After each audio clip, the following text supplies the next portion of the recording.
Generational trauma. It's like emotional malware.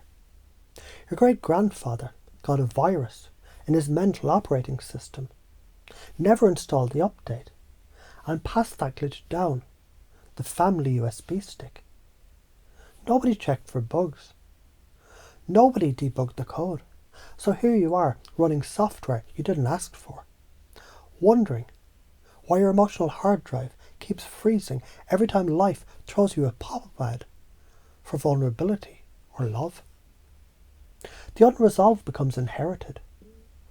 Think of it like a backpack that your parents handed you at birth. They tell you it's full of life's lessons, but really, half of the stuff in there is their unpaid emotional bills, fear mortgages, and leftover rage packets from arguments they never had the guts to finish. You've been hiking through life wondering why you're exhausted. It's because you've been carrying their crap uphill without even knowing it. Your children carry your unconscious code. When you don't patch your mental operating system, your kids boot up with the same bugs. It's not even about what you say. It's the energy they inhale, the subtle micro-expressions that you don't notice. The way you tense your shoulders when someone mentions trust. You're like a Wi-Fi router constantly broadcasting your unconscious frequency. And guess what? Kids' brains, they're the most receptive devices on earth. They download your energy in the background. Your unlived life becomes their unconscious fear. Didn't chase your dream because you were afraid to fail. Your kids will feel that fear in their bones, like it's the law of gravity. Didn't stand up for yourself. They'll think shrinking is safer than shining. Didn't let yourself love fully. They'll treat intimacy like it's a trap. It's like you left them a treasure map, but every X marks a place that you're too scared to go. That's the karmic debt of non-integrated awareness. Karma, it's not just cosmic woo-woo. It's cause and effect, physics of the soul. You leave an emotional mess in your corner of the universe, and the energy doesn't vanish. It gets recycled into the next generation. The interest compounds. Unpaid trauma debt snowballs until someone finally says, fuck this, I'm cleaning up the whole damn mess. How do you already do this without knowing? When you apologize for a mistake, instead of pretending it didn't happen, that's you breaking the cycle. When you decide not to scream in the exact tone your parents used on you, that's you rewriting the code. When you actually tell your kid why you're sad instead of slamming doors, that's you putting a firewall on the family server. So how can you do it more? Therapy. Not just for fixing yourself. It's like antivirus for your soul. Journaling. That's debugging the system logs. Open conversations.